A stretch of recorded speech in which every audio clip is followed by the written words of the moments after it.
Oh, yet another wonderfully comedic moment in the private listeners group. Oh, those poor bastards that never show really up. Missed out. Oh my goodness! But the ones who did show up, they're sure their blood glad pressure they did. is lowered from laughter, which is the best medicine. There's an episode about it. Do you know that if you go by like numbers on YouTube, which presumably if you uploaded everything that we've ever done, there's like a lot of episodes. Yeah. Do you know what I mean? Like more than you think. Yes. Yeah, there's many. There's a lot. I saw at one point, maybe I don't know if I was on a desktop, but it said it gave the number of videos, and it was like approaching a number that you could, if you wanted to, you could do like an anniversary episode on. I think by the way of like maybe coming up on 50. Huh. I think. Jeez, I don't know. I could be making that up. I have real boring dreams too, by the way. So I could have had a dream that was just so fucking banal that it was just like, yeah, you went on the internet and went to King Pill's YouTube page, and it had a little parentheses with the number of videos on it. Because I just dream about the most boring shit. 49. Holy shit. 49. So this is the 50th. I think. You hear about Steven's very boring dreams. This might be the 50th then. Yeah, I think this is the 50th. Welcome to our anniversary special. If you don't want to have boring dreams, I highly recommend that you head over to palomaverdecbd.com and check out all of the various gummies and edibles and liquids and oils and things you can rub on your body and stimulate your nipples with if you want to.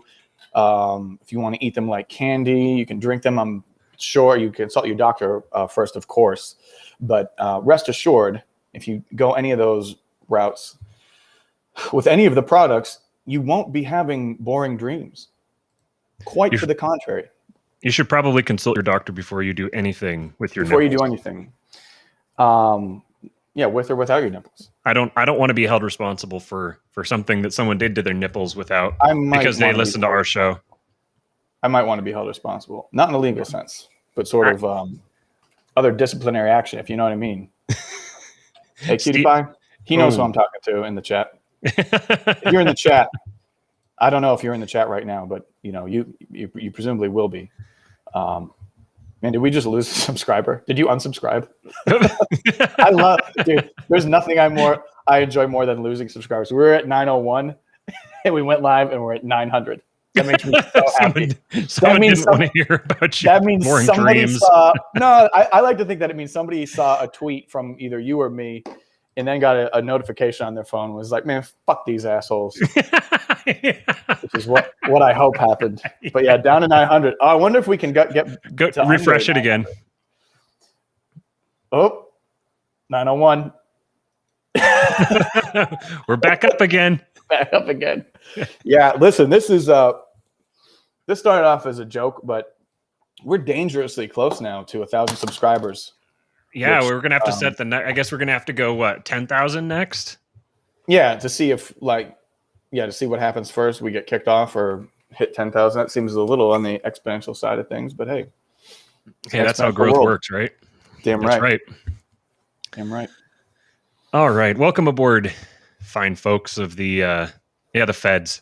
Mark says it was the feds who unsubscribed. And remember, when you're at palomaverde.com and you're filling out your cart either for your muscle aches, maybe you kicked a concrete wall and you've got a broken foot and you think that putting CBD on it is going to help it heal faster. Maybe it will, maybe it won't. Maybe you just want to have weird dreams, so you get some of the gummies or any of the other fine products they have over there. Be sure to enter promo code KING for 25% off of your order. And it's palomaverdecbd.com. palomaverdecbd.com. Come on, Messina. palomaverdecbd.com. Look up the ad read. They're going to make us do another read. palomaverdecbd.com for all of your CBD needs. Promo code KING for 25% off. That was well done. That was very well done. You were one great thing about doing a podcast with Jason is that Jason likes to regularly screw up his ad reads, and then the advertisers write in. No, well, sometimes it's on purpose, but okay. he'll say stuff that the advertisers don't want him to say. Oh, that makes me so happy. That kind of, yeah, like because he wants to get really elaborate, and like he wants to show off with his ad reading expertise. Yeah. And he makes them really entertaining, but the downside of that is that whatever poor schlub has to sit and listen, like scrub through to find the ad read and then listen to it is like, oh, he fucked it up again. So then they have to write us. Would it be something along the lines of like, yeah, just head over to palomaverde.org and Carlos and Vanessa say that they are personally responsible if you write them, this is their phone number, you write them, and if you don't see your broken bones healing faster after rubbing this on them directly, you don't see results, she's gonna bake you a chocolate cake, freeze it up and send it to you. Like that? It'll be something like there'll be one part on the copy where it says it'll be like highlighted yellow and it'll be in all caps and it will say must read this section, and he'll just not read it. Oh, I like that. Or so then Amy's sitting there. Poor Amy is sitting there pulling her hair out, and such is life when you're living on the edge. Do you think that Jason would ever consider accepting unsolicited free advertising on this show that I could give him? I'm sure he'd be happy to. I mean, it depends. Are you sure? He may not want to be associated with you after it's done, but yeah, that's what we're. Yeah. Okay. Yeah. I'm gonna shoot my shot, Jason. What is up, fine people of the king-pilled world? Both of us are very, very weary as we enter this conversation. It's getting to the point now where I don't like, my goal here isn't to stir up drama and like get involved in personal conversations with people and stuff. And now I'm starting to it's like I can't go on Twitter now without seeing someone tweeting my name or tweeting something about something that one of us has said or didn't say or something that Vin Armani said that. Yeah. And I noticed that same things happen. And I saw someone yelling at Vin for just like, yeah, well, you're just telling people to fucking get rich. And it's like, I don't know. It's so weird. Like he and I look so similar. Exactly. We're the two that sort of look similar, but you have this bald guy, this bald black and Mexican guy, and then you next to each other, like, and then people have just put them together in a particle collider. They basically just kind of assumed that because we were both on. Man, it's really funny. I said this. I remember where I said this. I think I said this on one of the YouTube comments. I said that entering that conversation, my expectation had been that there was a very, very good chance Ven and I would wind up in some type of a confrontation or a really sharp disagreement. Like, that was going into it. I thought, this is kind of funny that we're both arguing from the same position formally, according to the premise of the episode. Just kind of, not really. And and like we're both like anti-LPMC, but for very, very different reasons. And we came away from it like realizing that we're much more on the same page than we thought. And now everyone is just attributing anything one of us has said to the other one and vice versa. Yeah. Yeah. Mark says that Poppy Libs woke up today and chose violence. He very much did. He has been scorching every bit of earth that he can find. Wow. I feel like we kind of lit libertarian Twitter on fire.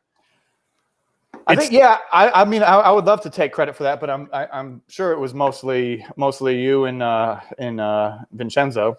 Well, it was the 1-2 punch of the Liberty Lockdown episode, and then the Thaddeus Russell hullabaloo.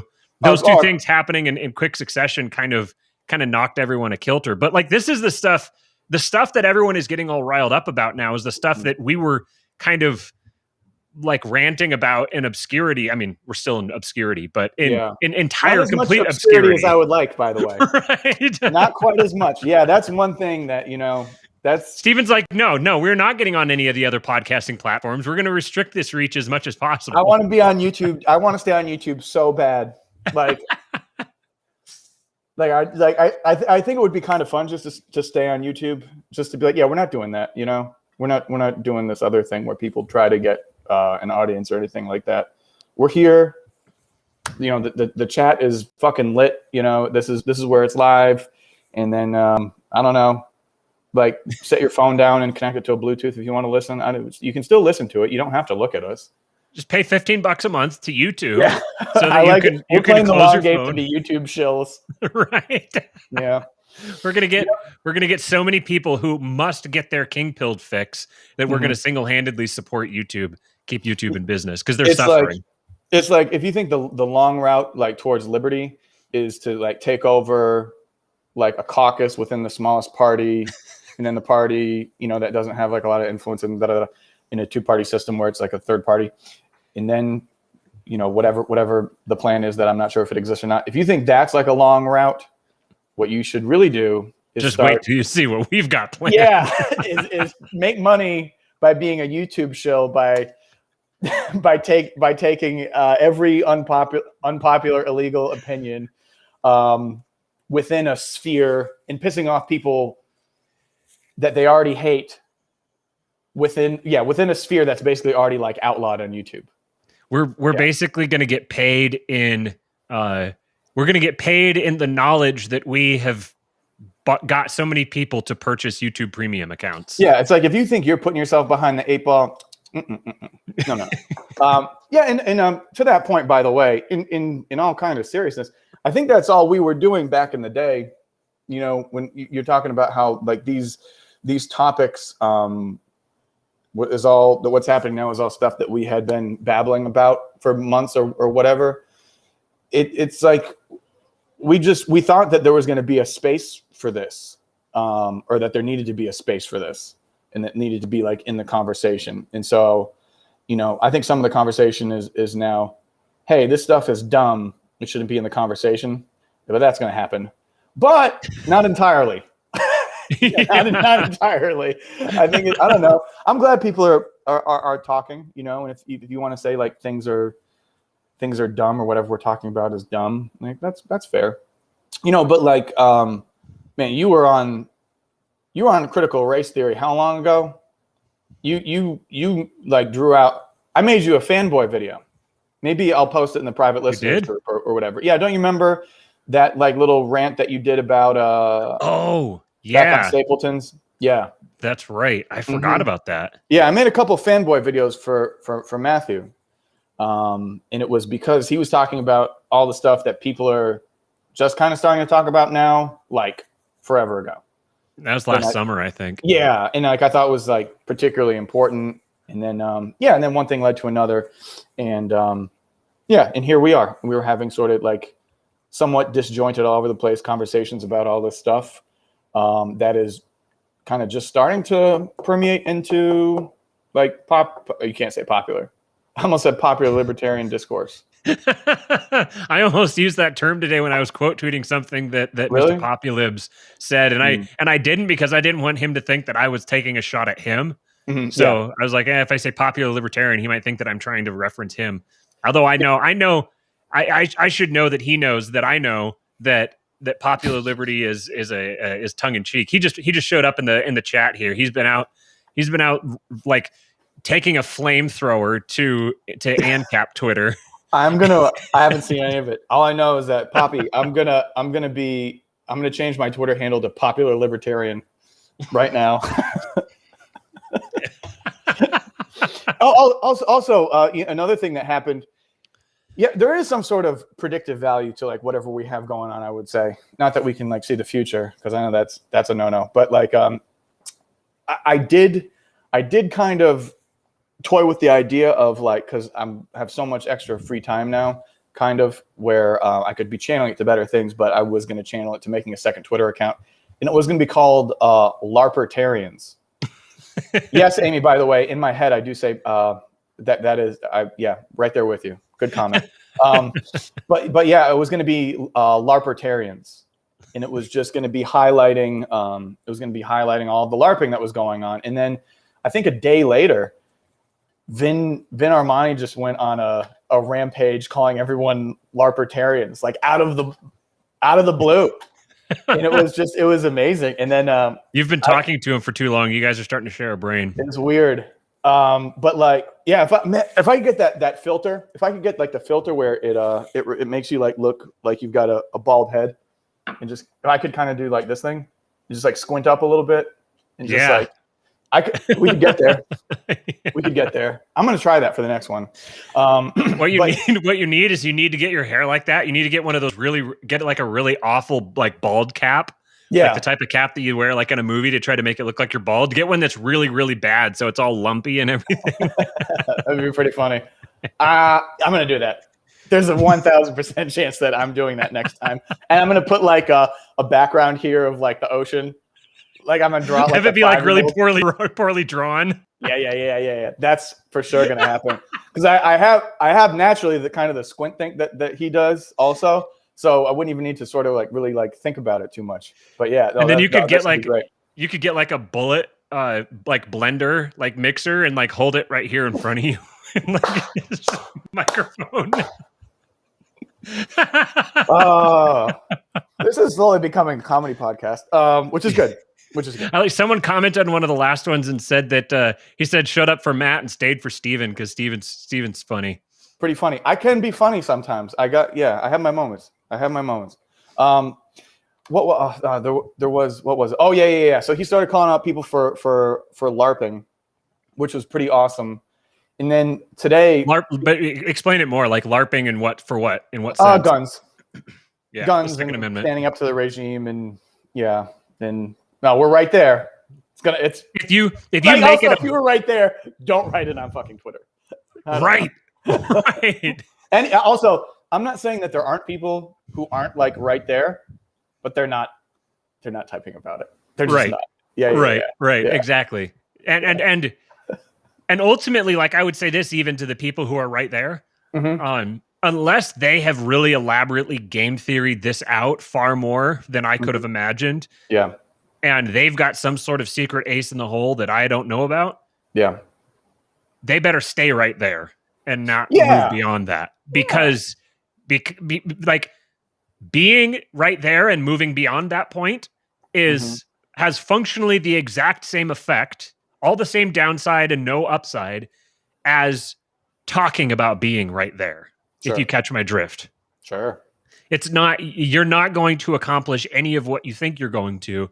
And what you are going to accomplish is you're going to create an even worse beast than the one that already exists, because this beast, the nature of it is that it takes opposition to it and converts that into power.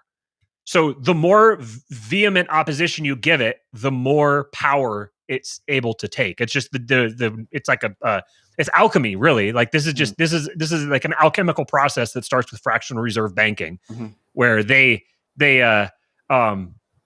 just like beep beep boop boop boop boop, push some buttons and magically generate more wealth, which is not attached to anything, but other people are willing to take it because they don't know any better. And from that, you're able to buy even more power. So they've created this. They've converted debt into power, essentially. Unlimited power. It stems from that libertarian, that reply that I saw in one of my tweets. It was like, oh, the problem is they don't even deserve to be in power. It's like, no, they do. Right. They do. Yeah. By definition, they do. By definition, they do. Yeah. Because if they didn't deserve to be in power, they wouldn't be. Right. That's the way that power works. You can say that you don't like that they're in power. You can say that you can't believe it. Someone better should be in power. Right. Yeah. But even you could disbelieve that they should be in power. That doesn't change the fact that they should be in power by definition, because they are. I'm glad to see that the position, of a lot of libertarians is that it's not enough to LARP domestically. We must also LARP internationally also. Because I saw like one thing about running guns to Cuba today, and then I went on Twitter, and it was just everybody talking. And I was like, okay.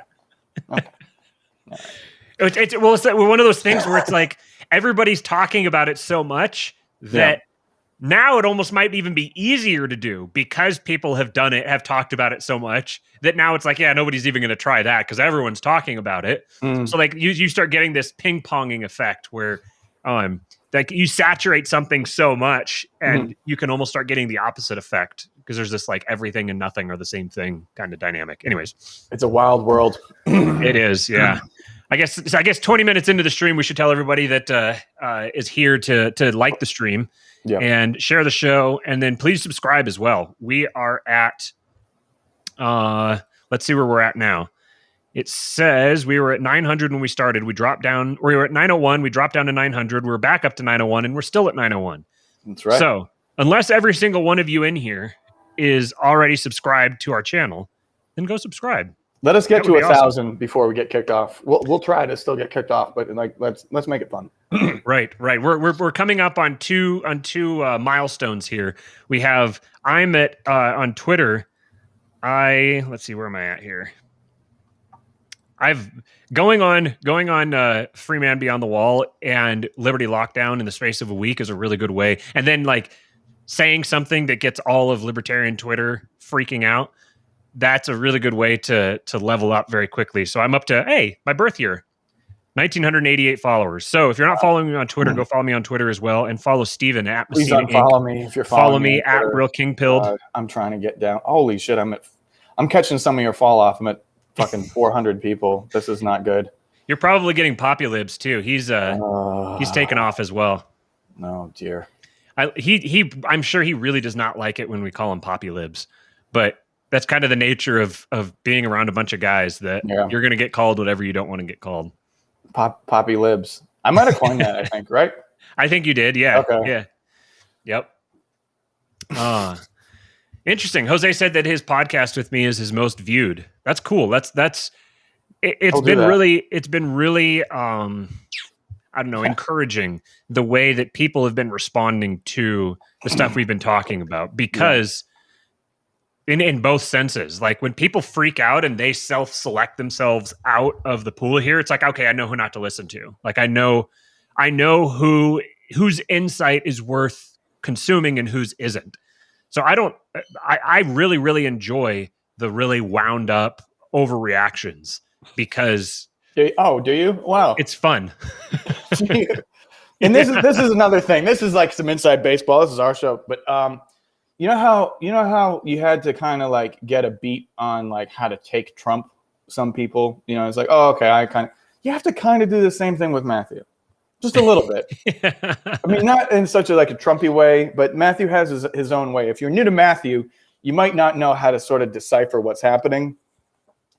But yeah, there's a little bit of nuance there.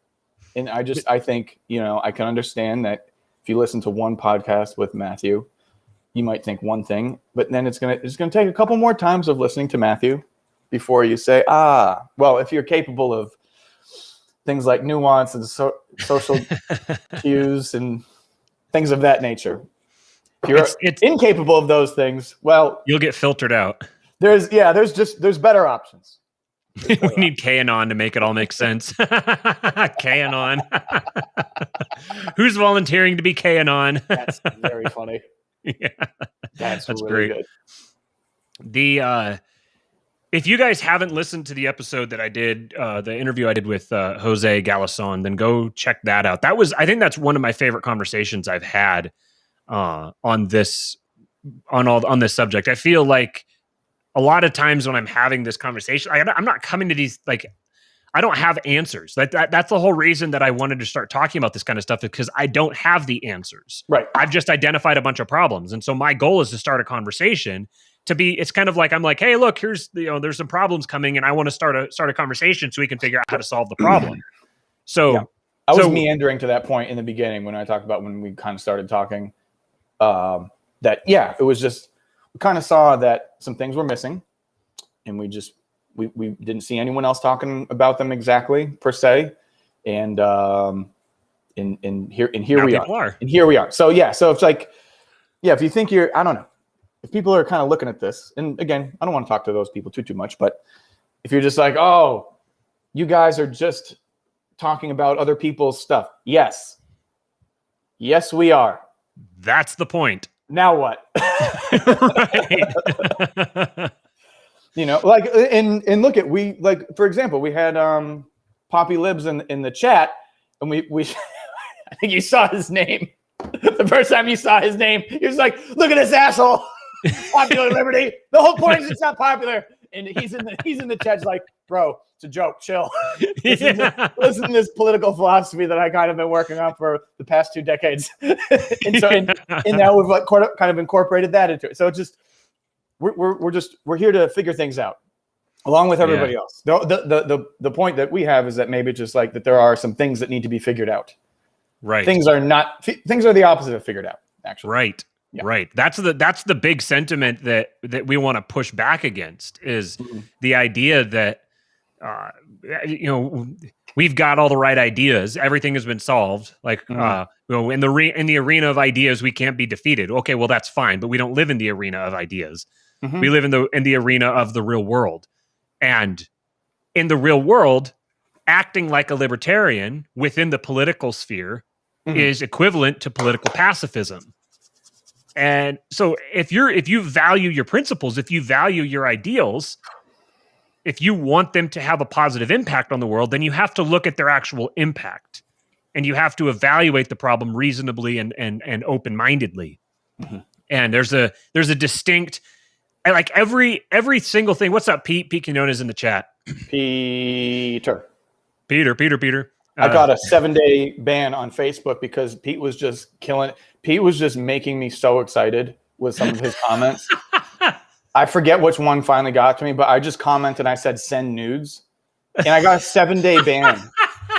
Like, and there's not even anything. I'm just like, hey, I'm kidding. I don't, That's like when we were in a private group and Amy was talking about, I don't remember what we were talking about, but she said something like jokingly, she said something about like men are disgusting creatures. Yeah. And I don't remember the context. If she's still watching, she'll drop in and she'll say what the context was. But she said like men are disgusting creatures talking about me. And she immediately had to go, she got like her account restricted and had to go through some type of special training, like anti-bigotry training in order to get full access to her account again. Wow. She's like, I was talking about my husband. Yeah. It was very creepy. It was very, there's nowhere she could like submit Orwellian. pictures or anything like that. Like a picture of her and me next to each other. Yeah, exactly. Yeah. Like, he's my husband. It's okay. I can call him disgusting. Look at him. Yeah. That. There was. I know I cut you off, but you don't remember what you were saying, so I'm just going to do this. When you were talking about how sort of if you want to be like, you can be like the world's most principled libertarian, and that's going to get you whatever it gets you. That seems to be a theme. You can go this route, or you can go that route, and it reminds me of a conversation I had with man. I hope we can talk to him. The Orthodox priest that I always talk about, but he was describing the nature of sin, and he was basically explaining that. Let me step back. So, our whole point is that libertarians have defined the perfect ideal society, right? So everything is perfect, right? Life everlasting. Okay, I don't want to smash the metaphor too hard here, but so they've identified like the utopia. Fine, okay, and there's like no actual like path to get there, right? And they see that the path to get there is imperfect. But anyway, when I was talking to this priest, he was describing sin as basically sort of like that sin would happen when you're living in a fallen world, in that penance is basically medicine. You know what I mean? It's just like, yeah, you're gonna be in this world. Sin is going to happen, and this penance, it's not like necessarily that you've done something wrong or terrible, but it's just like it's medicine for living in a fallen world and behaving as if you're living in a fallen world, or falling victim to that, whatever. And so it just keeps hammering home this like parallel between like Christianity and libertarianism, and it's just like it's like so like I don't know, just, like every day that goes by, you just kind of like see it more and more. And I recalled that conversation today, but you kind of just see libertarians who need to realize that they're living in a fallen world, and they might need to sin a little bit. That's interesting. Yeah. The in the Bible, when it talks about sin, the word for sin is like an archery term. It means like to miss the mark. It's kind of like to, I think you might say it is like to act out of accordance with being, or something along those lines. And so quite literally, then when you act out of accordance with the nature of being, you begin to lose your own capacity to be. there's this ultimate source of truth. It's like absolute truth. It's absolute. It's the essence, the truthness of truth. And from that springs life. And if you want to be tapped into that, life, you have to be connected with the truth. So you have to be acting in accordance with reality, which means that you have to actually engage reality in front of you. You have to actually engage with the world as it presents itself to you. You can't live world in the hypothetical, or you can't live life in a hypothetical world. You have to ultimately live in the real world, and you have to actually evaluate the effects of your actions, because each of your actions is a cause, and from it springs effects. So then if you want to get one specific ideal type of effect, then you have to start with the cause. What is the cause? What is the actual effect of my behavior, rather than what's the ideal effect of my behavior? Because I can say, I want to kick this football through these uprights, but if I sit down on the football and fart on it, well, that's not getting it through the uprights. I have to notice that the football needs to go from here to there, and someone needs to kick it. And so then you have to actually take the actions that will get the football from here to there. So when you define yourself, this is where the Second Amendment thing comes in that Vin was talking about. When you say our red line is when they come to collect guns, we will tolerate any tyranny up until the point they begin to come collect guns. Okay, so then they're never going to collect your guns. They're going to do everything else, and you're not going to do anything because you just defined to them your position. You just explained to them how you're going to act. So if your goal is a society where people's rights are respected, a goal where a society where the cabal of people who want to enforce their will on everyone else and disrespect everyone else's rights, where they are constrained or restricted somehow, some way, through some means, then the way to accomplish that isn't to tell those people, you can do everything to me except for this. If you do that thing, then we're done here. So they're just not going to do that thing, and they're going to accomplish everything else. So now your actions, your explicit, coordinated, planned actions, have resulted in the destruction of your principles. They've resulted in a world that is exactly the opposite of what you're trying to accomplish. So for me, I don't know exactly what the answer is. I'm identifying this as a problem. I'm saying, if your goal is to just try to talk everyone into being a libertarian, you're engaged in a Sisyphean task. That's never going to have the effect that you think it is. So this is, I'm setting up for, I don't want to necessarily say specific names because I don't know if it's public yet. But I'm going to be doing a debate with someone next month essentially on the subject of is the LP a good political tool or something to that effect, or is it a good way of spreading liberty? And again, I keep coming back to, what does spread liberty mean? Okay. What does it mean to spread? People say, well, it means spread the message of liberty. Okay, what does that mean? Is it like we just want to get lots of people saying that they believe in libertarian values? Is that what you're trying to do? Okay, so then what bearing does that have on the imposition upon libertarian values? So what next? So we're going to spread the message of liberty. Okay, what next? Well, then people are going to vote libertarian. People are going to, this is people that they want to commit themselves to some higher purpose.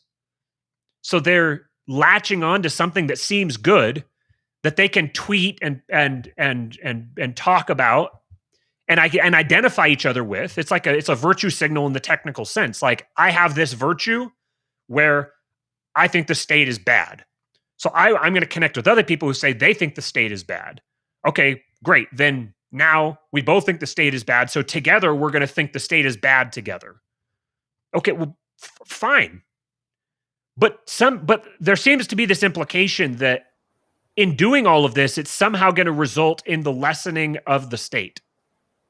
That like if enough people think the state is bad, then the state is going to start going away. But what historical evidence? I mean, if we're going to try to deal with anything empirical, what sort of history isn't empirical, but it's the closest thing we can get. What's the motivation here? What is the proof that getting lots of people to think the state is bad is going to result in less state violation of liberties? Because really, it's not that you want less state, it's that you want less violation of liberties.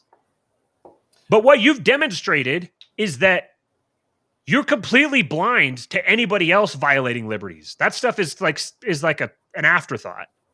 You're just focused on the state violating liberties. And even then, your only red line is if they violate one specific liberty in one specific particular way. But they're just going to whittle away everything else, and they're going to come at you from every other angle that you're not paying attention to. And your answer is somehow, we're just going to spread the message of liberty. So what we're observing here is we're like, this ain't going to, words and actions are all out of alignment here, and what you're claiming you want isn't evident in the way you're acting, and all of you guys doing all this stuff together, this is like big, like red neon. This is like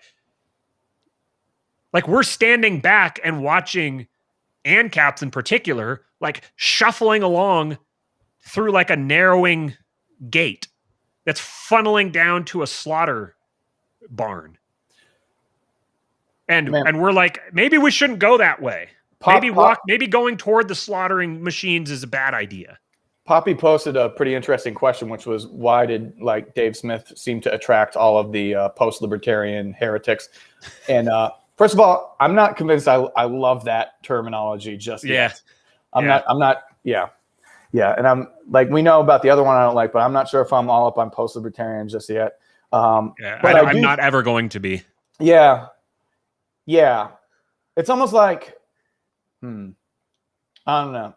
Like I don't see myself as being post-libertarian. I feel like I'm on the exact same journey that I've been on that led me into liberty. So maybe in a sense it's like beyond libertarian. Like we've talked about like being on a bus and moving on, going further. Mm-hmm. But that's like we're going deeper into libertarian land.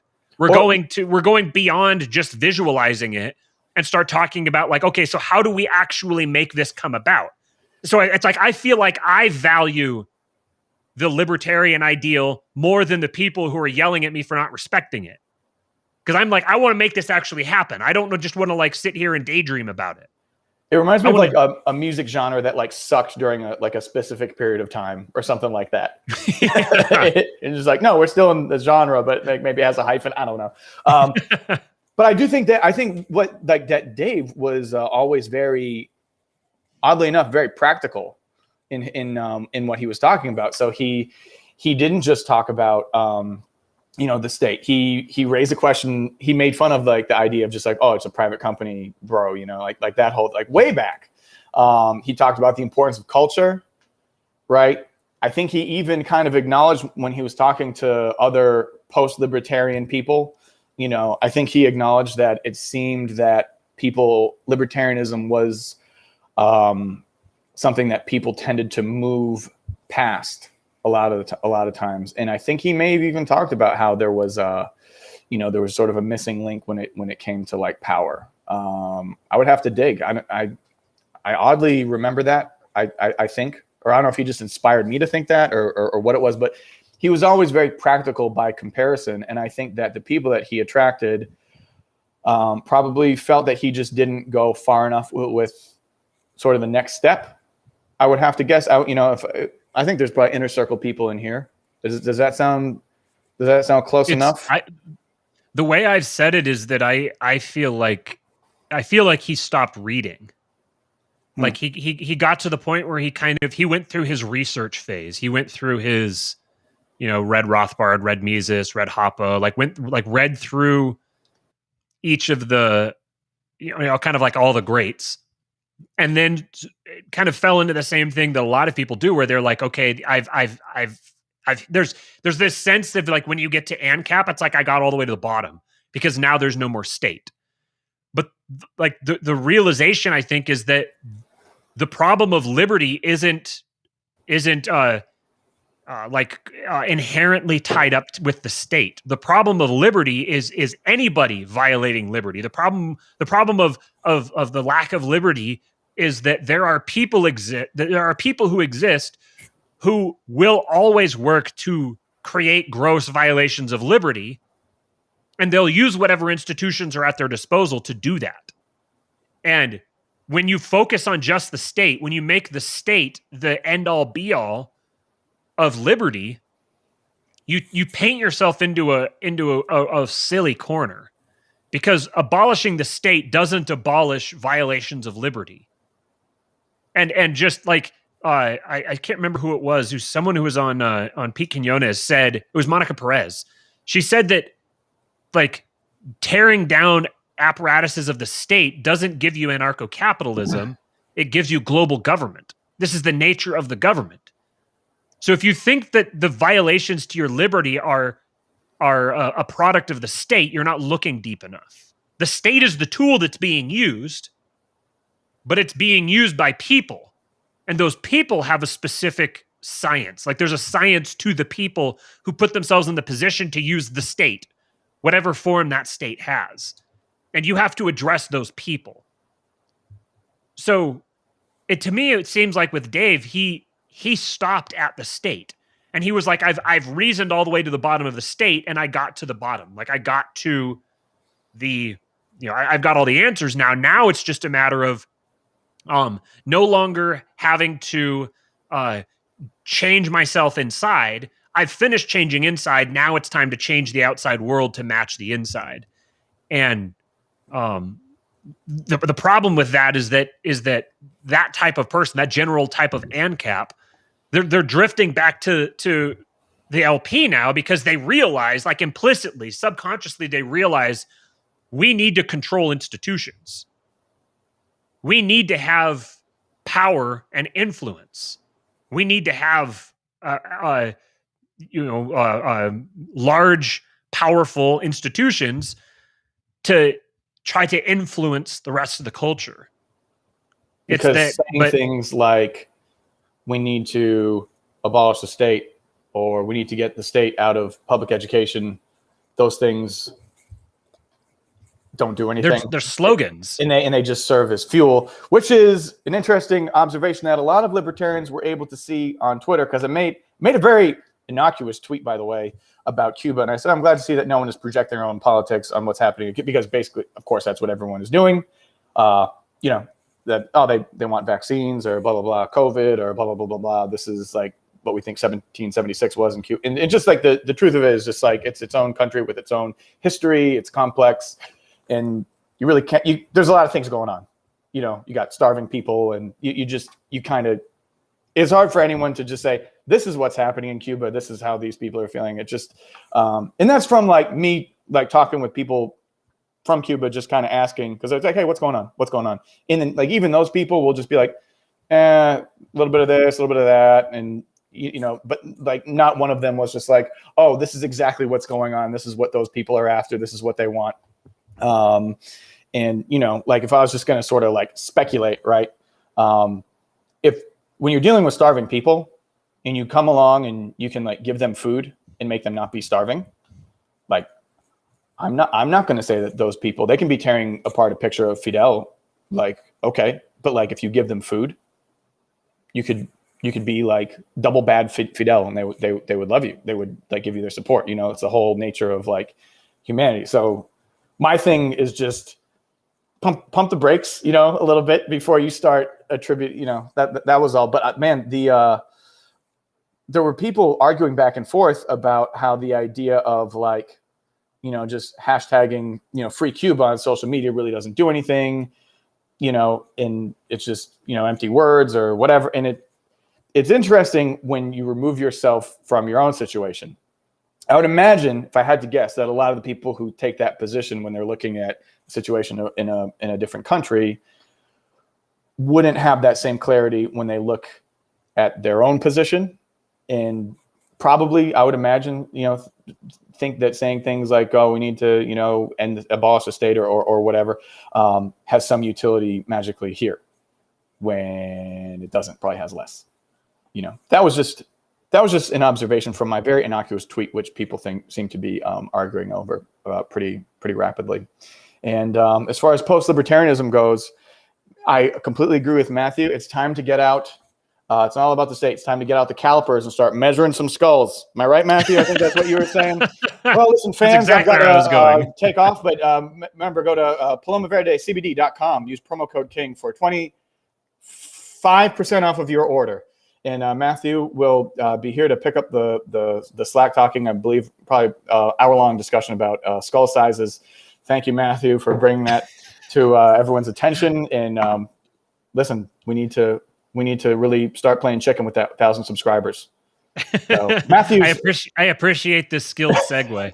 Matthew's thoughts on skull sizes coming at you right now.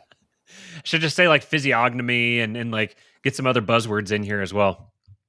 All right, folks. So, in line with what Mr. Messini here was just saying, I tweeted this earlier this morning. I haven't been able to really get into the nitty gritty of what's going on Twitter today, because I've been busy this morning doing a little bit of working, and then my son had his first swimming lesson. He's 9 months old and is just the cutest freaking thing alive. It is absolutely just ridiculously absurd how cute my son is. So he was, I'm going to change this up here so that, oops, wrong window.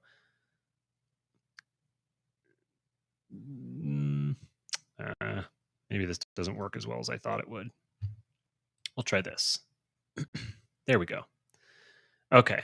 So he's just an absolute peach. It's adorable watching him swimming around, figuring out. He's fascinated by the other kids. So he sits there watching the other kids with his really furrowed brow. He's totally got an RBF, a resting bitch face already, and it's the cutest freaking thing. So we were out there doing that and had a lot of fun. And I was standing out it's like 105 degrees here today.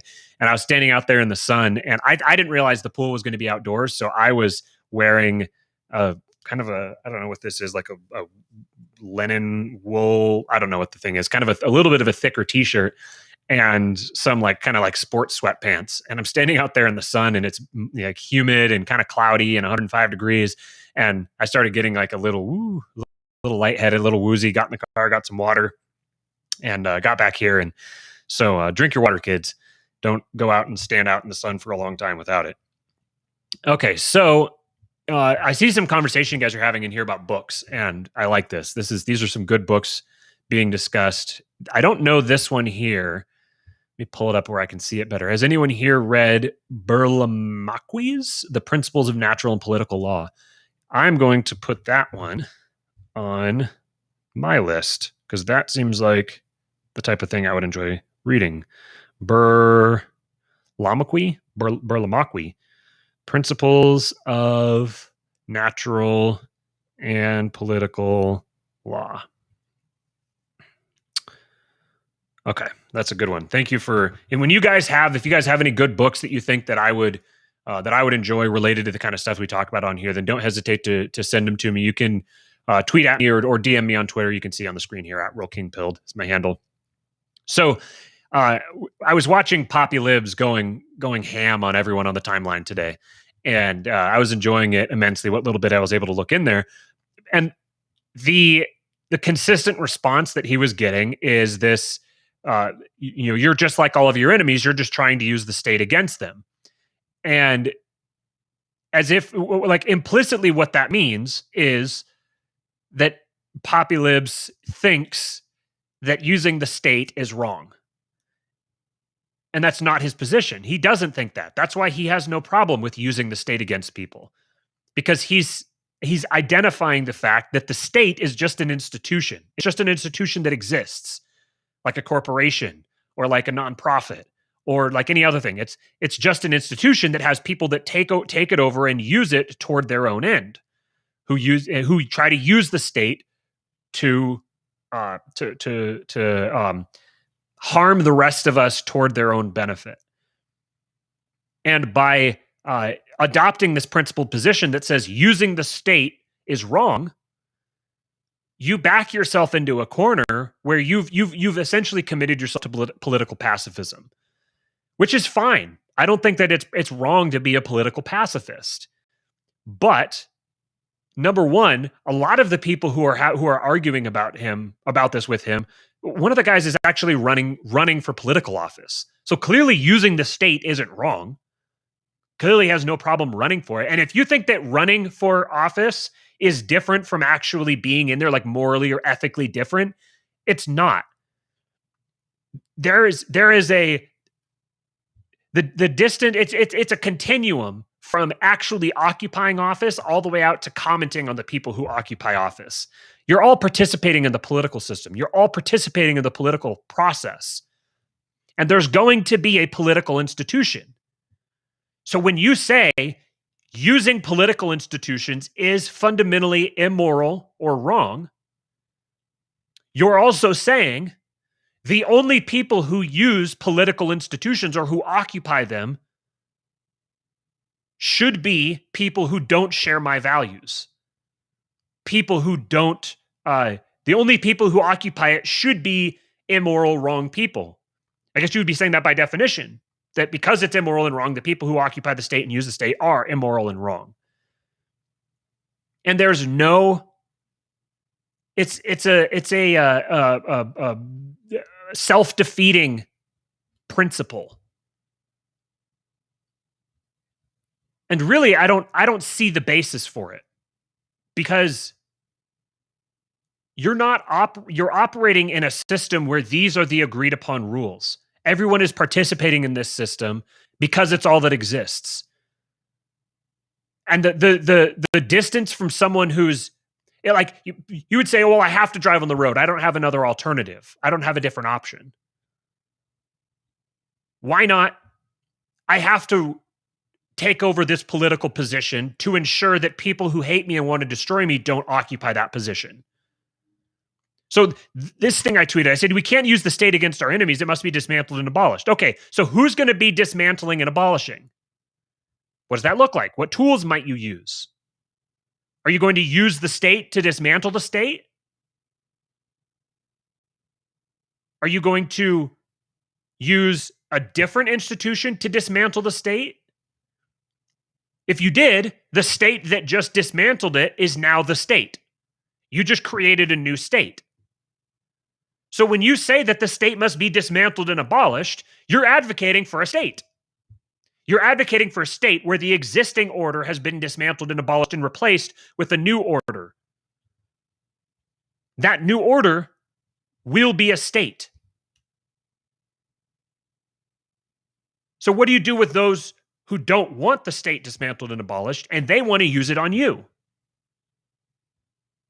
You could say, I'm surrendering to them. I'm going to let them do what they're going to do. Perfectly cool with that. I have no problem with that at all. I think that's a perfectly admirable position to hold. And live your life as if the state exists. Just treat it as a constant, like gravity, and do your thing. It's just there, and people are going to fight over it. People are going to do whatever with it, and you have no reason to get involved. But if that was actually your position, then you would have no reason to get involved in this conversation, period. You don't care what happens with the state. Who cares if libertarians try to take it over? Clearly, it matters to you who occupies it. And the effect of you trying to undermine or pull away from the state people who share your values, the effect of what you're actually doing isn't that nobody occupies the positions within the state. It's that now only the people who are hostile to you occupy the positions in the state. So that's the actual effect of what you're doing. What you're saying is the difference, there's no difference between undermining people who share your values, who want to occupy positions within the state, and actively promoting people who are hostile to your values, who want to occupy positions in the state. You're dealing with a zero-sum game. So promoting one is by default a demotion on the other side and vice versa. So I think I said something else down here. I said, whatever you use to dismantle and abolish the state will be functioning as a new state. So that was one tweet that was kind of my little foray into the conversation. This was another tweet I wanted to highlight here. Cernovich, who I've liked a lot of what I've heard from Cernovich lately. He went through a there where I really could do without him, but I've liked a lot of what he said recently. And what he pointed out, he said, we don't live in the United States of America. We live under an oppressive regime located in Washington, D.C. This is the difference between Moldbug's, when he talks about formalism or the formal and the informal, which is him building on, I think it was Pareto. It was one of the Machiavellians. You can talk about the formal system, and the formal system is the United States of America with a constitution and the president and Congress and the judiciary, and each office has these different responsibilities and they're separate but equal, and they yada, yada, yada, yada. In reality, what we actually have, like someone going back, 100 years from now telling this story, if they looked at it and they didn't have a personal stake in it, then they would say that wasn't actually the United States of America. They were taken over by a hostile regime, by people within it. It was an internal revolution. And it's now an oppressive regime who's allowed to lie and court records, spy on Americans, and hold people without a trial. Federal judges are happy to approve these oppressive tactics because in many cases they agree with that. My addition would be that in many cases the judges agree with it, or in some cases the judges agree with it, and in many cases it's because they don't want someone showing up at their house and chanting outside their door, threatening their kids all night, which is a perfectly reasonable desire. So I said, don't worry, Mike, the LP is on the job. They've got the best tool for managing an oppressive occupying regime, libertarian rhetoric. If you think that the solution to this problem is convincing more people to become libertarians, you don't recognize this dynamic. Because people don't just change their minds about their relationship to an occupying regime. You're not going to vote away these people. You're not going to ignore away these people.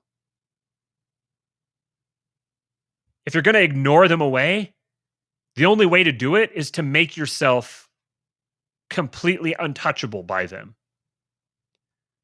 You got to make money. You got to make money. You got to make yourself invaluable to your community, and you got to keep your head down. Nobody in the world should know your political position if your goal is to just ignore the regime away. You have to build your own lifeboat and get the hell out and don't talk to anybody about it. All right. So there was a specific... Aaron McIntyre likes to say that conservatism is the ideology of managed defeat. And so I said libertarianism is the ideology of political pacifism. Oh, this was an interesting thought that occurred to me while I was standing out there sweltering in the sun. I said, society follows those who advertise. And it was a screenshot that Steven sent me, that Steven sent to the supporting listeners group. He sent a screenshot there. It was an Orbitz ad, like the travel company. And it was a guy who was very obviously gay. And the caption on it was like travel just as you are, or something like that. And basically, it was in essence, the subtext was, if you're gay, we want you to give us money. Like, give us your money if you're gay, because we support the gays. And the thought that occurred to me is that, like, this is where normalization happens. Advertisers are the ones who dictate the reality that we live in. If you're in the position of advertising, or if you're in position of being the thing that's being advertised, and you're hiring advertisers, you're the one dictating the world that the rest of us live in. Because society follows those who advertise. People, the vast majority of people are just empty vessels, essentially, just waiting to be populated by whatever advertisers instruct them to believe and think and value. So being someone involved in advertising is actually it's a major responsibility, and people don't take it seriously enough. Okay, so I'm going to get a different tab going here. And there's a couple tweet threads that I wanted to run through. Some really insightful stuff from some other people. Uh-oh, looks like the Facebook stream went down, perhaps.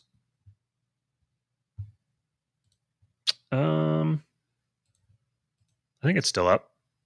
Okay.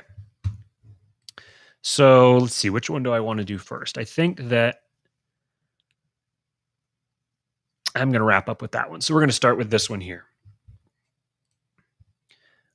Okay, so now we're going to share the screen. Chrome tab, this one.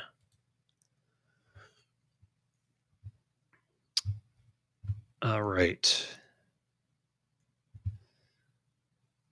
The most underrated and under-discussed phrase in Moldbug's corpus is manipulating procedural outcomes. So it's interesting. This thread here is from almost 3 years ago. It's just crazy to me how when you first start encountering a new idea,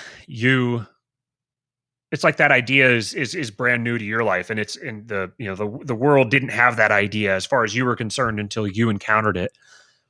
But then eventually you find out that there's been other people who've been talking about it. There's nothing new under the sun. You found other people who are talking about the exact same stuff, but years ahead of time. So you had Moldbug, who was talking about this stuff almost decades ago, and now this guy's reviving one of these particular points 3 years ago, and now we're talking about it. So it's just now becoming new to us, assuming you aren't already familiar with this. So before I go into this thread, I just want to address the title of the show today. So Ancapistan's fatal flaw, and what Ancapistan's fatal flaw is. I'll say it this way. Ancapistan's fatal flaw is that it doesn't exist. Because it doesn't exist, you have to act as if it doesn't exist. Ancapistan is the ideal. It's the goal. It's the desired endpoint. How we get there, or if we get there, is a different question. This is where, shout out Pete Quinones, he keeps saying, stop living in Ancapistan in your head. Join us in the real world. The majority of people who encounter or the majority of people who advocate themselves as Ancapistanis, ANCAPs, and if they actually experienced Ancapistan or lived in Ancapistan, I can tell they would want nothing to do with it. Because they haven't like game planned it out. They haven't imagined what it would actually look like and how it would actually function. They've imagined like hypotheticals where it's populated by 100% people who think exactly like they do, but that's not going to happen. So to actually bring about Ancapistan, it would look very, very different than what most ANCAPs, or I think probably all ANCAPs, would actually be comfortable with. There's going to be you're not going to have this perfectly peaceful, idyllic world built around contracts. Not in the sense that maybe Bob Murphy's chaos theory describes. Like, if you're trying to get to that point, you have to accept, first of all, that it's never going to look like that. That's a goal that you set so that you can try to get somewhere close to it. But you're never actually going to achieve that because you're dealing with a world full of corruption, with corrupt cycles that repeat themselves over and over again, devolving in some ways, evolving in others. But you're never going to achieve perfect Ancapistan. So imagining how Ancapistan would function, and then imagining how you would behave if we were in Ancapistan, and then choosing to act that way,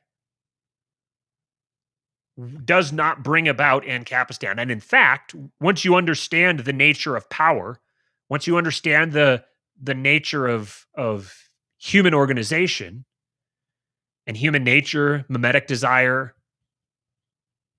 cycles of like the fourth turning, once you understand these types of things, you recognize that actually when people act as if they are already in Ancapistan, when they try to like manifest it through their own willpower or something, it has the opposite effect. It actually moves us away from that. Because the regime depends upon idealistic people pursuing utopian hypotheticals and launching themselves into the political process. That's what the regime has been engineered to do. Those, what did I say? Idealistic people pursuing hypothetical utopias are the lifeblood of the regime. So if your goal is we're going to take over a political party and we're going to act as Ancapistanis, and then try to get a whole bunch of other people to pretend that we live in Ancapistan, you're just promoting the will of the regime. They desperately want people like you whose only effect will be to facilitate their continued takeover of every industry and the institution of whatever global woke capital has determined must happen. So how do they do it? How does the game work? The game is rigged. I think basically everyone realizes that. Everyone realizes that the game is rigged. So how do they rig it? That's what this thread is for. So the most underrated and underdiscussed phrase in Moldbug's corpus is manipulating procedural outcomes. So Moldbug spotted this phrase on a minor cathedral functionary's blog. The blog here being, it's called, it's blogs.swarthmore.edu, and it's written by Timothy Burke. So he gives the post here. I'll put the link to this thread in the what do you call it? The description of the video today, so you can go through and read all these things for yourself.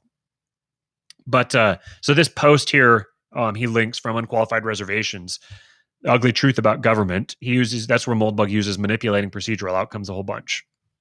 Let me get a drink here real quick.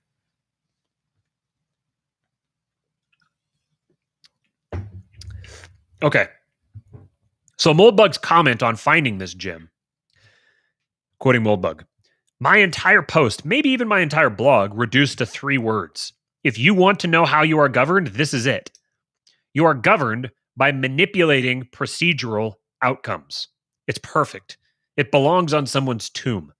It's a description of the bureaucratization of the state. This is where the state actually functions. Whenever you think of procedural shenanigans today, whether it's a district court in bumfuck Iowa blocking bumfuck Hawaii blocking the president's immigration order, or your college kangaroo court hanging innocent men out to dry over bogus sexual assault charges, this is what's happening. Conservatives in the United States can chiefly be identified by their faith in the sanctity of the procedure. They believe that if they follow the procedure, they can win. And libertarians, if you remember the last live reading of Moldbug that we did, where he broke down the myth of the American Revolution, he detailed how libertarians are actually like uber conservatives. So when he talks about conservatives here, this applies just the same to libertarians. This is another angle into why conservatives are eternal losers. The modern regime rules by manipulating procedural outcomes. So you cannot actually count on the procedure. The way that I've described this in the past is that the way that leftists use the regime is they bait well-meaning libertarians and conservatives into engaging with them on specific premises with the assumption that they're following specific rules. Then they take those rules and turn around and beat the shit out of them with it. The goal is to get you to engage in good faith so that they can defeat you in bad faith. The hypocrisy is a feature. So proceduralist conservatives, therefore, have a view of, say, the media as having a certain duty. But that's the legitimacy the cathedral has conferred on it, and the conservatives did. So the conservatives have completely fully embodied the narrative baked into them by the cathedral that the media is a specific body that's supposed to perform a specific function. There's no evidence that it's actually supposed to function that specific way. All there is a vague ideal that's been conferred upon the media by the cathedral. So Gamergate saw the sausage made in real time, and it shocked many a naive center-left gamer. Here was procedural manipulation happening in the open. Op-eds written, false news formulated, upon which further studies created by the academic complex, all to paint gamers as monsters. If you don't know what Gamergate was, just Google it. Go Google it and research around a little bit. It was pretty elaborate, but it was one of the first major salvos in the culture war, at least in the modern era of the culture war turning, really breaking out into the open, where a bunch of well-meaning people were participating in these institutions surrounding games, video games, and gamer journalism. And there was a lot of crossover with politics. This is where Tumblr and Reddit and Twitter eventually became the real battleground for the culture battle, or the culture war. So the system was being gamed, where you had commentators and public officials and journalists and media organizations who were conspiring behind the scenes to coordinate messaging and make it appear as if there was social movements happening at the grassroots level, when in reality they were entirely astroturfed. And the goal here was essentially to slander and marginalize young men. Ultimately, you can probably understand the political utility of that. That once you get them marginalized in one sense, and once you perfect this scheme, then you can move it into any other industry. And that's what happened.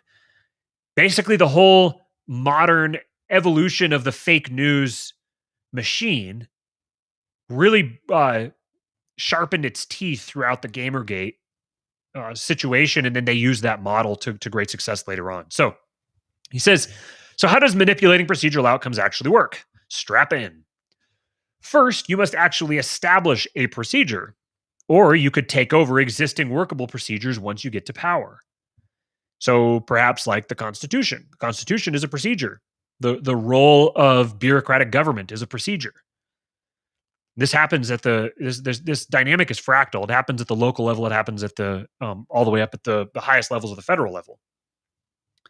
Next, you must keep all the forms of the procedure, but subtly manipulate the substance. The more subtle the manipulation, the better.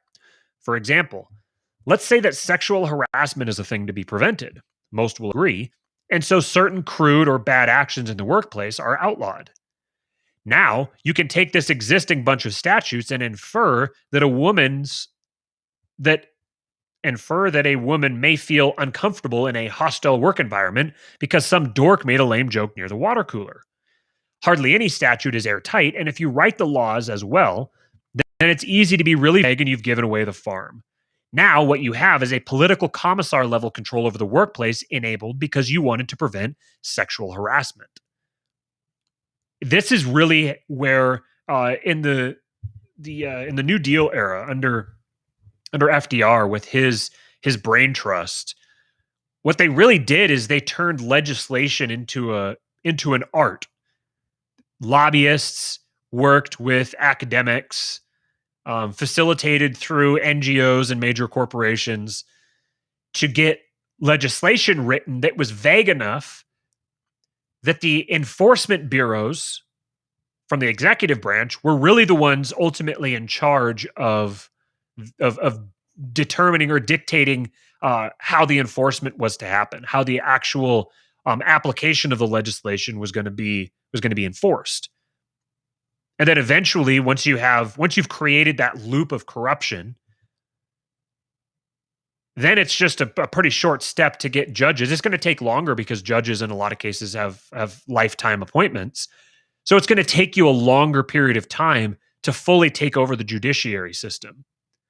So that's why this project that started about 80, 90 years ago, that's why it's taken this long to really turn into this massive behemoth. And now it's starting to happen because the judiciary has been watered down as well. So you get academics and lobbyists that work together with major corporations to get specific legislation passed that is then interpreted and determined by the bureaucracy within the State Department, within other aspects of the executive branch.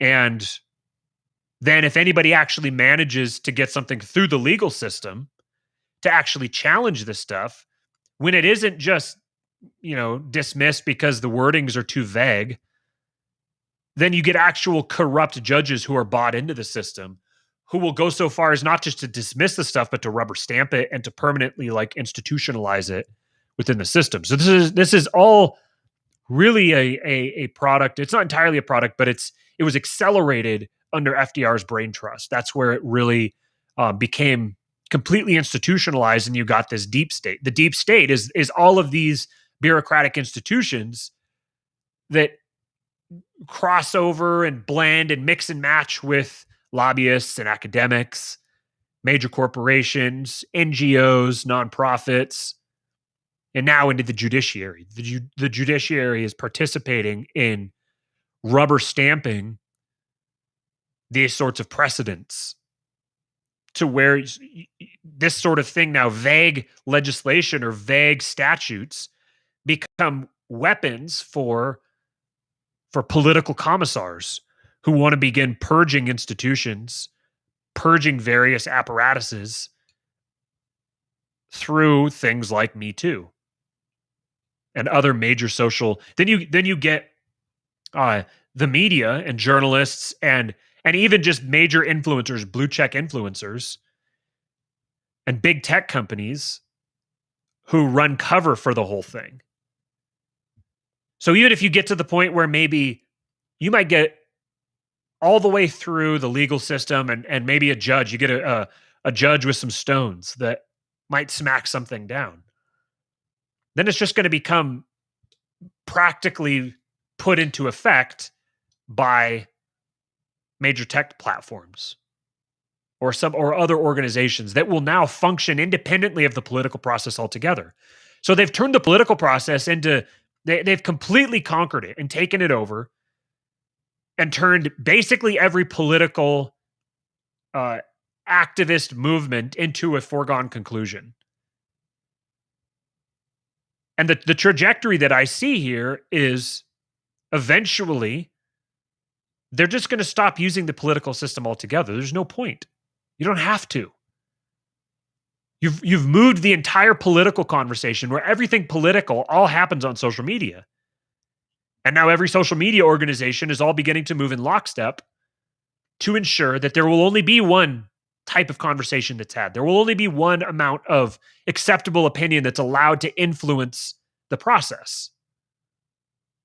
It's just a matter of time. Now, I just saw an alert that came across today that major, what do you call it, carriers are now going to be working to combat misinformation via SMS, text, and other messaging platforms. Now your texts are going to start being censored. It's just a matter of time. Who knows how long it'll take, but eventually you won't even be able to. You'll have to start. It's not that you won't be able to, it's that you're going to have to start coming up with workarounds for every form of communication that we have. And if you can control the communication, if you can control the messaging that's happening, you don't have to control the entire thing. If you can control the majority of it, just enough that you disrupt organization against you, you don't have to control the whole thing. You can give people their free speech, consolidated down to specific platforms or specific avenues where it doesn't have any effect on the outcome. It's just everyone talking in their own broom closet, effectively. This is all part of manipulating procedural outcomes. So let's continue. So now what you have is a political commissar level control over the workplace enabled because you wanted to prevent sexual harassment. And conservatives and libertarians buy right into this because they assume that this is a good faith process. They assume that there are adults in the room who are doing this for good faith reasons. They're getting baited into these sorts of conversations. So he says, now we come to see what's in store for our future. Did you see the Data and Society report on alternative and radicalizing influence online? This is the datasociety.net. They did their big thing about the reactionary right on YouTube. This is when they really started. Remember, this was almost 3 years ago. This is before you started getting people on mass. I think this was only like a year after Alex Jones was banned from most platforms. That wasn't that long ago. That was 3.5, 4 years ago that Alex Jones was banned. And everyone's like, yeah, it's just Alex Jones. Look how far we've come in just a very short period of time. So he says, take a look at the funding page, lest you think this is some Democrat Party organ only. So let's go to this funding page here. Let's open, share screen to Data and Society. Okay. So this is Data Society, Data and Society at datasociety.net. We convene researchers, policymakers, technologists, journalists, entrepreneurs, artists, and lawyers who challenge the power and purpose of technology in society. So let's scroll down here. Statement of Independence. Data and Society is an independent, nonprofit 501c3 research institution. We are committed to the independence and autonomy of Data and Society's initiatives and convenings. We do not accept funding that would affect our ability to pursue work free of external interference, and we fiercely protect the independence of our researchers and fellows in their intellectual activities and individual funding relationships. Yada, yada, yada, yada. Who funds us? Okay. So let's see, 2018-2019 annual report. I need to have this just, let's see, I need to do this to just the browser and not the tab. Okay, here we go. All right.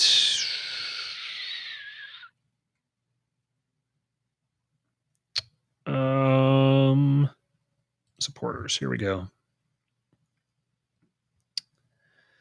Ford Foundation, John S. and James L. Knight Foundation, John D. and Catherine D. MacArthur Foundation, National Science Foundation, News Integrity Initiative, Partnership on AI, Pivotal Ventures, Robert Wood Johnson Foundation, Sage Publishing, Siegel Family Endowment, Sumland Foundation, William and Flora Hewlett Foundation. This is your government right here. There you go, Open Society Foundations. Get ourselves on a list here. This is your government. This is the way that the sausage is made. All of these foundations, ventures, initiatives, this is how politics works. These are all the institutions and foundations and organizations. This is the CIA, man. This is all intelligence communities functioning as back channels to make it all appear legit. Read the book The Brothers by Stephen Kinsner. That will, if you read that, you'll really get a clear picture of how this system was set up. Like this is where the government happens. This is where the money goes. These are the institutions that fund the research, that fund the lobbyists, that back channel between academia and activist groups. This is where it happens. These are the organizations that do this. So let's get back to the thread. Even edgier conservatives are dismissing this report as simple agitprop, but it's far, far more than that. Did you look at the list of funding organizations? MacArthur, Ford, Samsung. So what's going on here?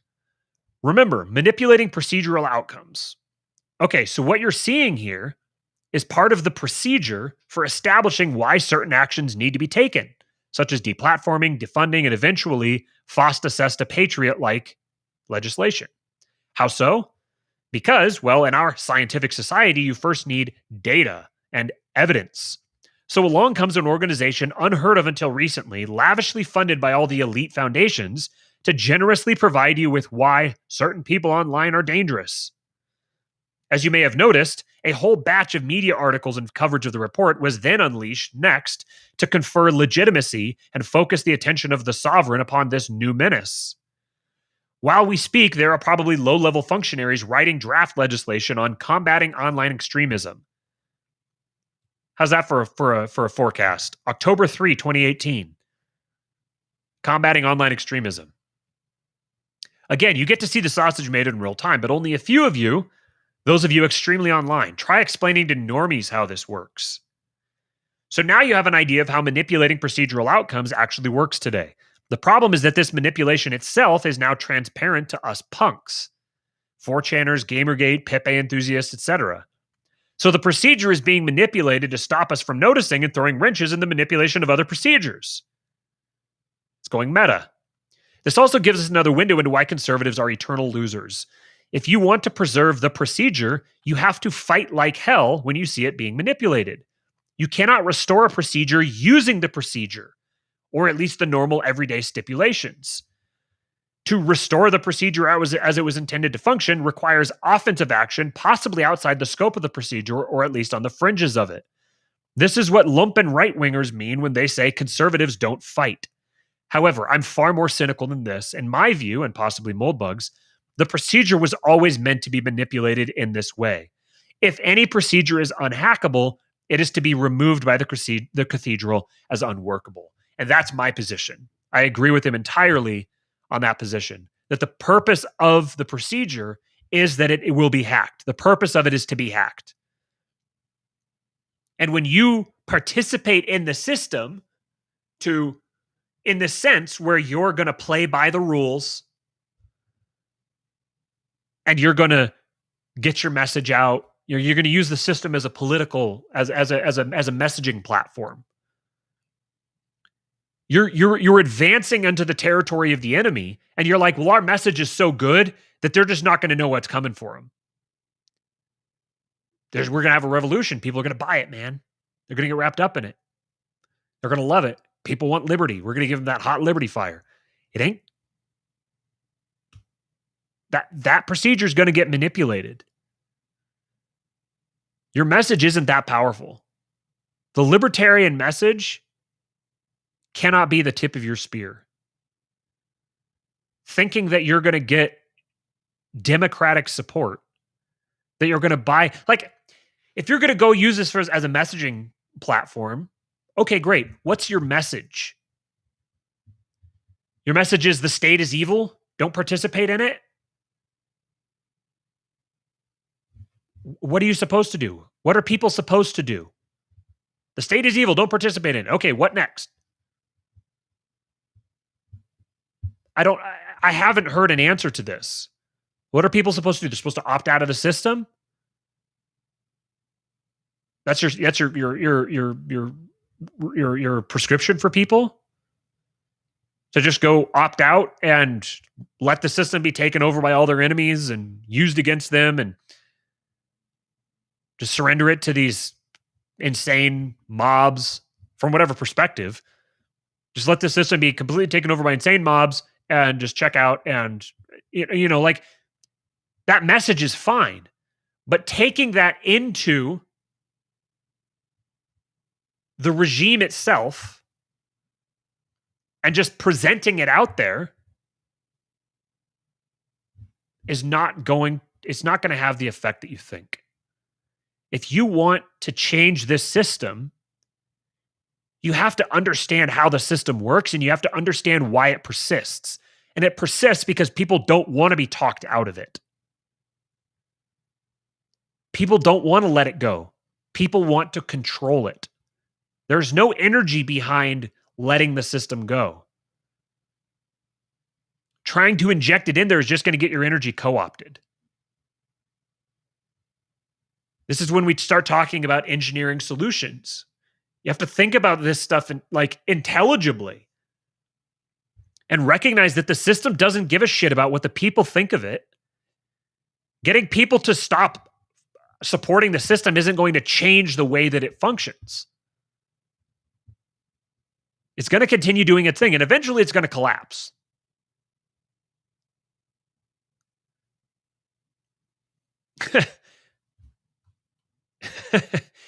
Reardon says, I think Matt would have tried to talk men out of joining the Continental Army during the American Revolution. If you've listened to the last live reading of Moldbug that we've done, then you would understand the humor of that position. I'll neither confirm nor deny. Just go listen to that other episode. This is a system to be hacked. It's not something that you're going to brute force attack. And you're not going to mob your way into it, no matter what your message is. If you're approaching this from a democratic perspective, you're taking on dead weight that you don't need. You don't need to persuade people to check out of the system by going through the system to do it. If you're going to do that, do it on a personal level. Do it for at least one person. If your goal is to change the trajectory of society, then start using the tools at your disposal cleverly. Make a multi-year plan. Not just next election cycle. But you got to understand the way that the system functions. You got to understand the way that it uses energy injected into it on the electoral plane as fuel. And if that energy being injected into it is explicitly hostile to it, that's even better. That's the best thing that they could get. So if your problem is, if you think that people taking over the state is immoral and wrong, and they should not do it, and also you're going to run for office or support someone running for office to rally up demagogic energy against the state, you're a very confused person. And I don't know what to do with that type of person.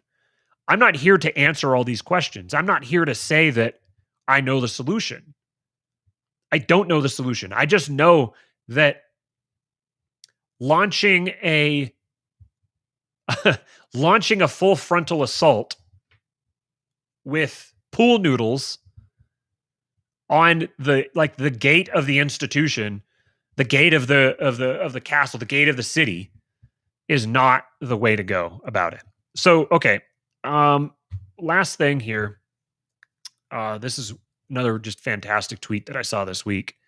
Shout out Antonio Garcia Martinez. He had his own little fun little hullabaloo recently. He's the guy who started working with Apple, who got hired by Apple to work with some sort of marketing role or something, and a bunch of his he'd written a really interesting book called Chaos Monkeys, where he'd spoken very frankly about women in Silicon Valley, and all of a bunch of his Apple coworkers all created a big hullabaloo, and then Apple just like terminated their contract with him. And I think that he's going to be suing them. But he's had some really good insights lately, and this one is a great way to finish this off. I love this. He said, once you internalize that modern liberalism is about freeing the individual from unchosen obligations, but that a well-lived life, according to any tradition, faith, or psychology, is about living within the limits and duties of a higher calling, our current insanity makes sense. So let me go through that one more time. So modern liberalism is all about freeing the individual. Modern liberalism starts with cogito ergo sum. I think, therefore I am. It begins with man as like a rational, self-aware individual, and then acts as if man just kind of influences himself on the world, and that the ultimate highest order good is free will, man's free will, and we must optimize for man to be free to do as he pleases. That's like the fundamental liberal ethos. Libertarianism is just taking that like to its ultimate end. Libertarianism is radical individualism. Well, radical individualism in practice functions like communism. Libertarianism and communism are only different in theory. They're not different in practice. So a well-lived life, so you have these dueling truths. Modern liberalism is all about freeing the individual from unchosen obligations, saying that you should only have the obligations that you consciously chose for yourself, that you must be free.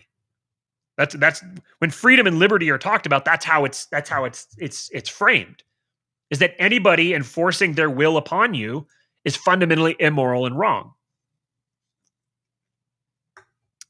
But it's also true that a well-lived life, according to any tradition, faith, or psychology, is all about living within the limits and duties of a higher calling. So how do you reconcile these? To live a well-lived life, you have to recognize the limits on yourself and the limits on your reality, and embrace a higher calling. This is what meaning is. This is the expression of religion in every person's life. They have their highest moral value. Even with their highest moral value is free will. They're pursuing that higher calling. And they have to live within the limits and the duties that obligate that. So these two things happening in conjunction with each other are doomed to create complete insanity. Ultimately, we're suffering. There's John Vervaeke has a really interesting series on the meaning crisis that I want to go get into, because I just listened to his conversation with Jordan Peterson, and it was, a lot of people didn't like it. I thought it was fantastic. I thought it was a brilliant conversation. It was awkward with all the interruptions and stuff, but to me, that was like, I think that was a really compelling conversation. I think that's a great way to conversate, to kind of do verbal battle, so to speak, but not confrontationally. And so meaning is a something that is in short supply, and it's also inevitable. There is going to be some kind of meaning. So the meaning that people are getting right now is insufficient, and it's in large part, I would posit that the reason for that is that we've abandoned ritual and tradition. We have rituals. You always have rituals. Jonathan Pajot was talking about this in a conversation recently, and he said that if you think that we don't have rituals, go up to someone and start talking to the back of their head, or lay down in front of them while you're having a conversation. You're going to get a really weird look, because we have rituals. We are governed by our rituals and our traditions. And society boils down approximately bimodally between those who are hostile to tradition and ritual and seek to replace it with new tradition and ritual, and those who seek to preserve existing traditions and rituals.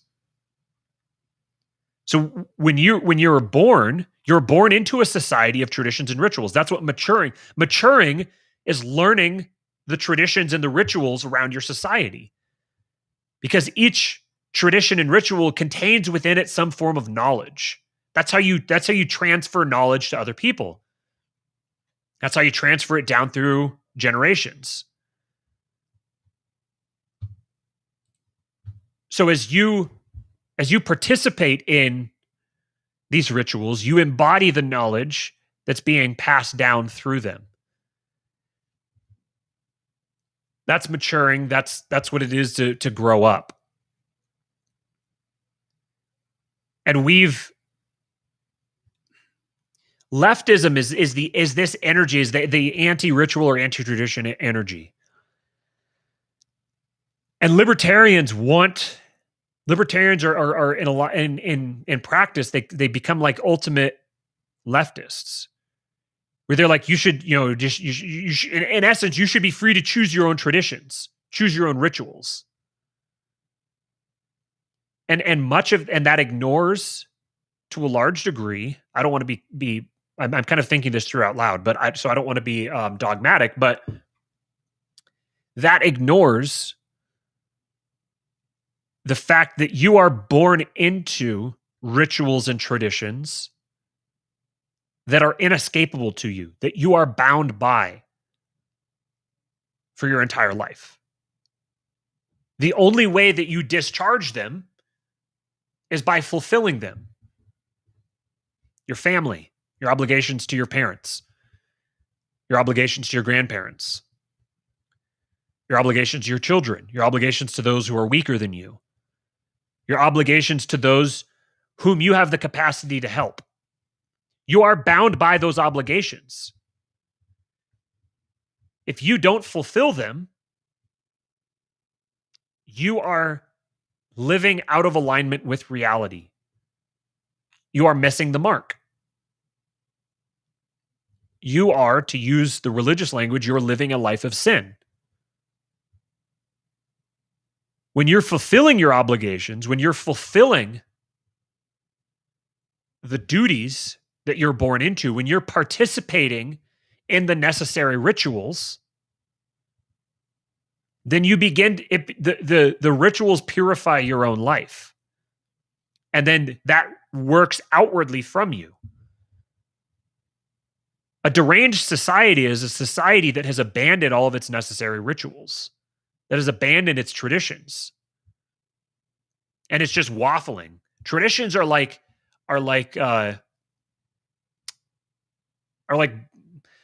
bumpers that protect you, that guide you.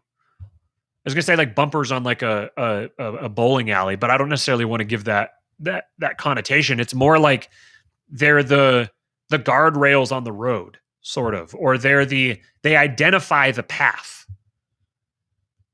the most well-traveled path. And when you just abolish them because you have this, or you ignore them, you don't fulfill them because you have this perverse concept of the individual as being the highest order value, you're just living out of alignment with reality. And you're not going to get, when you are living a life of sin, when you are consistently missing the mark, when you are out of alignment with your obligations and your duties, you are disrupting the world around you by not fulfilling your role. You're like the part of the machine that isn't doing its job. And when you get more and more parts in the machine that aren't doing their job, the machine falls apart. I tweeted today that humans are herd animals. And I did it. I thought for a minute, maybe I should say pack animals, but I said herd animals intentionally. Sometimes that herd functions as a pack, but often it functions as a herd. We are predatory herd animals, which is a weird combination. But you can't. I got some replies from people saying, "Oh, well, the smart, basically like all the smart ones think for themselves and they don't follow the herd." Those aren't the smart ones. Those are the midwits, the ones who say, "Oh, we can't follow the herd." The herd is your security. A herd is a technology. It's a ritualized technology that preserves you, that allows you to live a wealthier life. Without the herd, if you're striking out on your own, that's not smart per se. It's a value judgment. But there's nothing that's smart about going it alone, about being an individual and treating yourself as if you are a blank slate that imposes itself upon the world. I think we need to talk probably more about mimetic theory. That people aren't anywhere close to the rational, self-directed,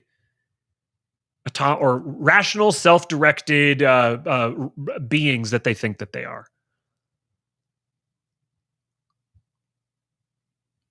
Yeah, I think we'll leave it there for today. And ultimately, Ancapistan's fatal flaw, to reflect back on the title, Ancapistan's fatal flaw is it doesn't exist. And you have to act as if it doesn't exist.